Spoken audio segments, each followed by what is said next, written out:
Herzlich willkommen miteinander zu einer neuen Folge Basel Karrieremodus und heute spielen wir gegen Lugano, der auf dem ersten Platz ist und wir haben 5 Punkte Rückstand auf die, das heißt wir können hier einen guten Polster wegmachen und dann spielen wir gegen Arsenal und noch gegen den FC Arsenal, also in der Champions League wird es auch losgehen. Ich würde sagen, wir gehen gerade los. So, und ich würde sagen, es geht los. Also der erste gegen den dritten Lugano empfängt der Schweizer Meister von Basel.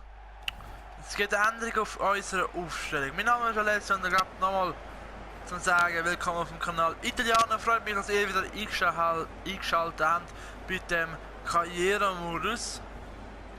Erster gegen Dritte also, hä? 5 Punkte Vorsprung, IB hat heute die Chance, wenn sie gewinnen und Basel auch können, die Führung übernehmen. Dass niemand denkt, dass Lugano gerade so weit vorne ist. Basel hat nicht so gut gestartet. Der bangt langsam um seinen Platz. Alessio Italiano. Wir müssen bessere Leistungen zeigen und das werden wir heute gegen Lugano zeigen. Und deswegen spielen wir heute auch ein bisschen offensiver. Jetzt werden wir nachher sehen, wenn die Aufstellung kommt. Ich sehe das jetzt schon. Nach den 2 Grossen kommt niemand mehr Grosses.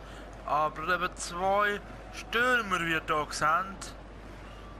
Und von den 2 neuen spielen auch die 2 neuen. Doumbia und Rashford spielen von Anfang an.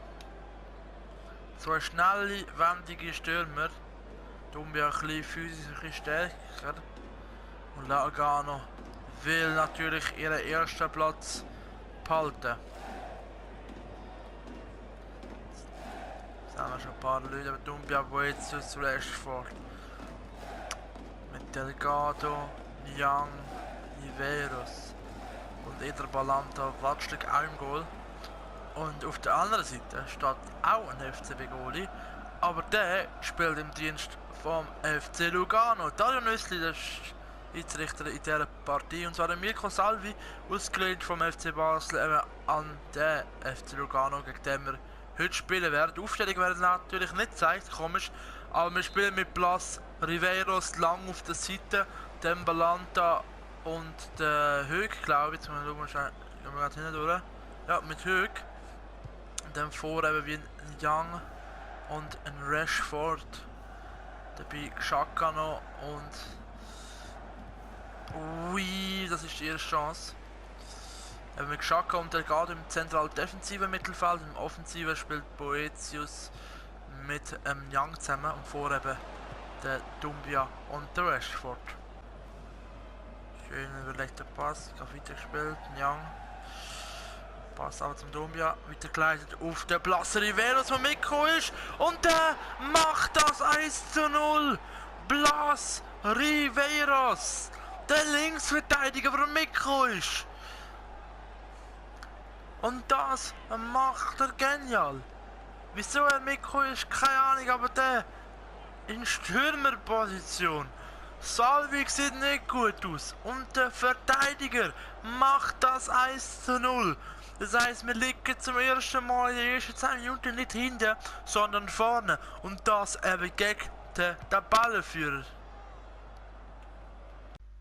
Und Ding, also die Bilanzen sind auch recht einig. 4 Schüsse, 4 Mal aufs Goal. Ballbesitz auch für uns. Ja. Schussgenauigkeit 100, Passgenauigkeit 90, also man kann zufrieden sein mit unserer Leistung. Und ich würde sagen, es geht weiter. Delgado. Mit dem Pass zum Rashford. Rashford, und der wird gefoult vom letzten Mal wahrscheinlich, und das müsste glatt rot gehen, und das gibt's auch. Für die Nummer 6 vom FC Lugano, und das ist Orlando Urbano. Bekommt glatt rot von hinten. Ist der letzte Mal gewesen. Rashford lässt sich leicht dort fallen. Wäre durch gewesen. Ja gut, aber das FIFA kann, er stolpert halt wirklich überbei und er holt lieber die rote Karte raus.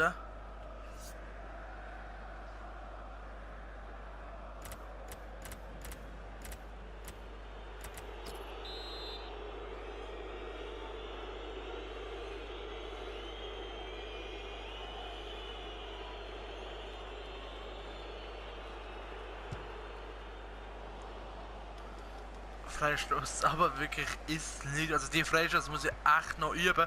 Ui, und Salvi mit der knappen vor. Wo der Ball über noch gleitet, aber das ist zu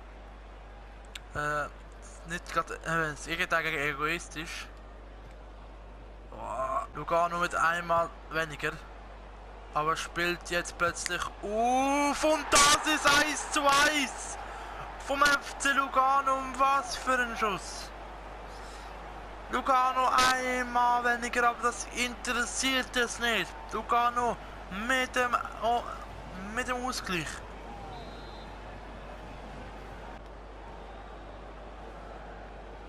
Oh, wieder Gleit. Und das gewinnt natürlich jetzt Zeit für uns. Und das lassen wir uns natürlich machen. Jetzt nochmal, vielleicht so ein Sturz. Ja, ui. Knapp. Nochmal ein bisschen links, dann wäre es eventuell besser gewesen.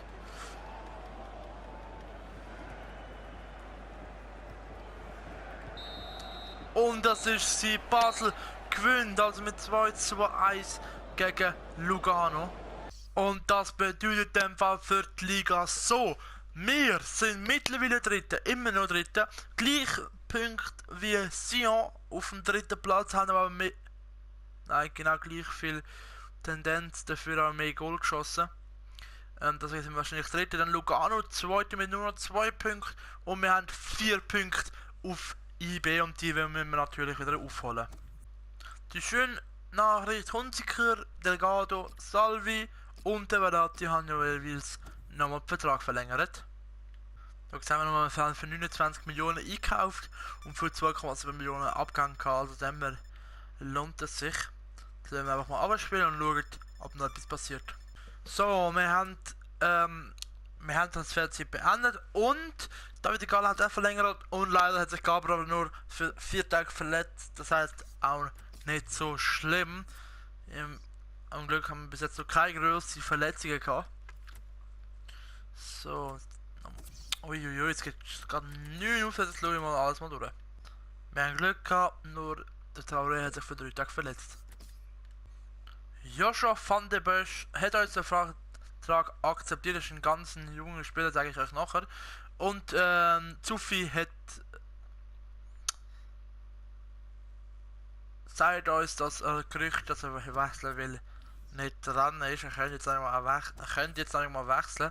Und zwar sage ich schnell, wir haben einen neuen Spieler für links außen. Joshua van der Bosch mit 16, ein 63, Potenzial von 94. Also da wird auf etwas uns zukommen. Da werden wir gespannt drauf sein. Und wir gehen jetzt das Spiel gegen St. Gallen. Und das werden wir einfach mal simulieren, weil es nachher kommt zu einem wichtigeren Spiel. Und das ist das Spiel gegen Arsenal. Und da will ich mich ein bisschen rächen für das 2:0, das wir hatten. Gut, im Karrieremodus von Arsenal haben wir ja 4:1 gewonnen. Spoiler, falls jemand es noch nicht gesehen hat. Sicher dort schauen wir führen schon nach 2. Gute 40 Minuten 2:0 und gewinnen 5:1. Steffen wird eingewechselt und macht einfach nochmal 2 Kisten. Nice. Was heißt das für die Tabelle? Das heißt für die Tabelle, dass wir mittlerweile Zweite sind.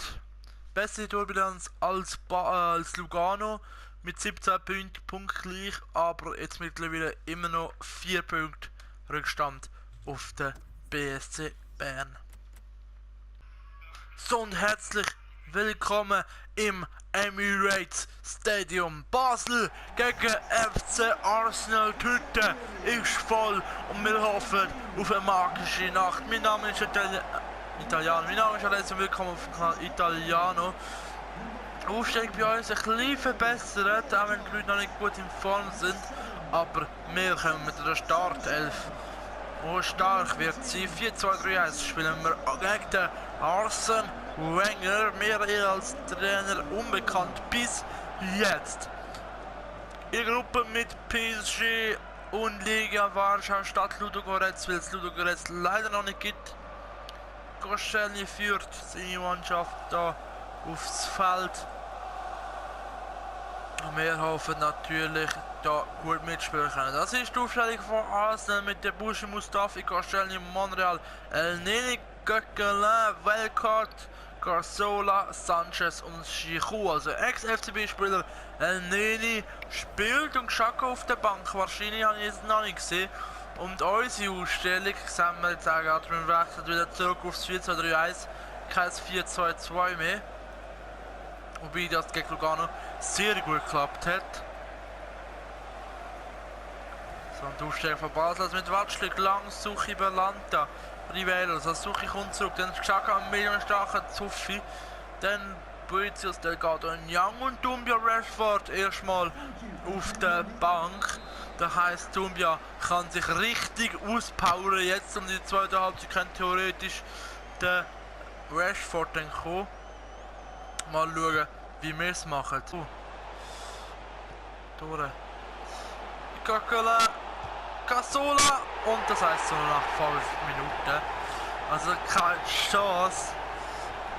Aber Belanta läuft dort einfach am Cazorla vorbei und der Suchi auch.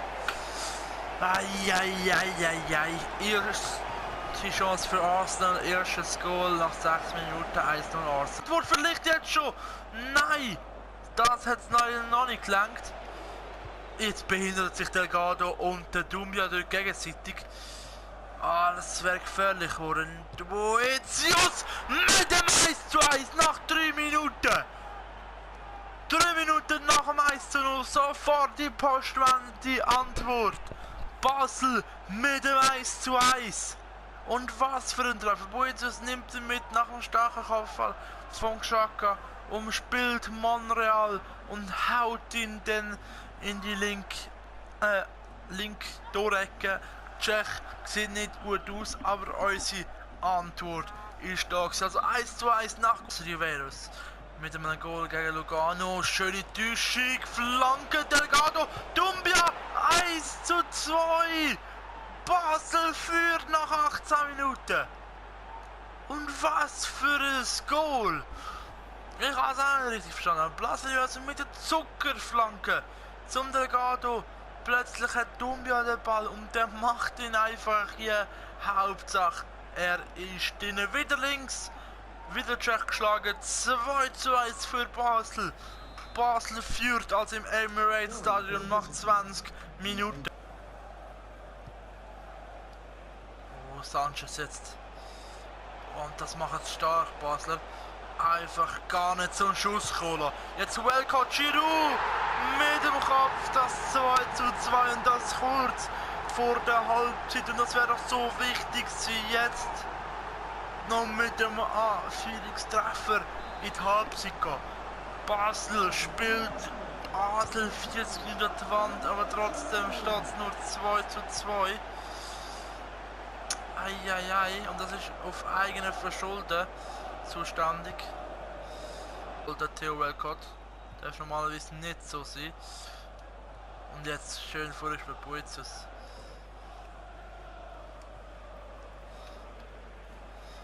Jetzt gewinnt er nochmal den Ball. Schickt der Doumbia auf die Reise. Doumbia! Young! 3:2! 4 Minuten sind gespielt. Schön gemacht von Boetius, der sich da super durchgestellt hat. Dann der Pass in die Mitte auf den Doumbia, der leitet nochmal weiter zum Young und dann der Treffer, da sehen wir es nochmal. Boetius durchgestellt, dann Doumbia, Tschech und Young. Und jetzt für den Monreal auch nichts mehr im Goal selber da zu retten. Doumbia! 2:4! Und was für ein Treffer! Mertesacker schlaft völlig, lässt den Ball sich wegluchsen und Doumbia fackelt nicht lang und schließt ab. Da sehen wir es nochmal. Ist das überhaupt Mertesacker gewesen? Nein, aber das ist Nummer 20 gewesen. Ich weiß nicht mehr genau, wer es ist. Nein, Monreal, Mustafi. Mustafi, wo sich der Ball so einfach lässt wegnehmen. Doumbia nach vor Abschluss und mit seinem zweiten Treffer in diesem Spiel 2:4. Van der Busch. mit der letzten Ballberührung und wir gewinnen mit 4:2 gegen Arsenal. Starke Partie. Und da sehen wir nochmal das Spiel im Fall. 10 Schüsse, 10 Mal das Goal, richtig effizient. Aber FC Arsenal genau das gleiche mit der Hälfte von den Schüssen, aber auch mit der Hälfte von der Goal. Ballbesitz ein bisschen mehr für Arsenal, ist schon klar, weil sie die zweite Halbzeit hauptsächlich gedrückt haben. Nach den 2 Goal, die wir geschossen haben. Und Liga gönnt 1:0 gegen PSG. Letztes Spiel. Heieiei, das heißt wir führen die Gruppe. Ah, nice. So, wir schauen nochmal am Schluss von der Folge nochmal auf die Tabelle. IB führt immer noch mit 21 Punkten, mehr mit Lugano jeweils zweite mit 17 Punkten und dann kommt sie mit 15 und GC mit 11. Und im nächsten Folge geht es weiter mit dem Match eben genau gegen den BSC Young Boys. Basel gegen IB, nächste Folge eine Partie. Die Schweizer Pokal sehen wir da, sind wir im Viertelfinale gegen GC. Das ist der International Cup. Da sehen wir nochmal Gruppe, PSG und Arsenal. Jeweils letzte und Liga und Basel, also die 2 No-Names aus dieser Gruppe in dem Forum mit dabei. Dann nochmal schnell, was mich interessiert, die Torschützenliste von der Liga. Da sehen wir sie, Orao, Aljaski mit jeweils 5, da kommt Dumbia mit 4, Delgado mit 3 und dann kommt schon Xhaka und Steffen jeweils mit 3. Torvorlagen führen Delgado und Franzo mit 4 und Dumbia kommt noch später mit 2 Punkten. Ohne Gegengol, weil Latti einmal die meisten geile Karten hat. Gent bekommt 2 bis jetzt. Und bei uns der Suchi jeweils eine. Rote Karte ist 4, der Lustenberger Urbano gegen den FCB, der Fakinetti und der Frascadore. Das kann man noch Champions League, was mich noch interessiert. Ist lang gewesen. Champions Cup. Da führt Dumbia mit 2 Goal, Eriksen auch mit 2 Goal von Bayern, also die haben ja richtig gekauft, Bayern. Und dann der nächste Basler wahrscheinlich keine mit ihnen. Gut. Torvorlage Müller mit 2, Mares auch mit 2. Dann kommt Ronaldo und die weiteren hier mit einem. Dann haben wir da noch Buffon, Malars, Bravo, Fabrizio, Navas und Olsen, die einzigen, die kein Gold kassiert haben. Dann die Spieler, die schon Geld kassiert haben. Und nur Isaguirre von Chelsea hat schon rot bekommen. Das denke ich mal, beenden wir da die Folge. Nächste Woche geht es also weiter mit dem Duell gegen IB. Ich hoffe, es freut euch. Bis dann und ciao zusammen.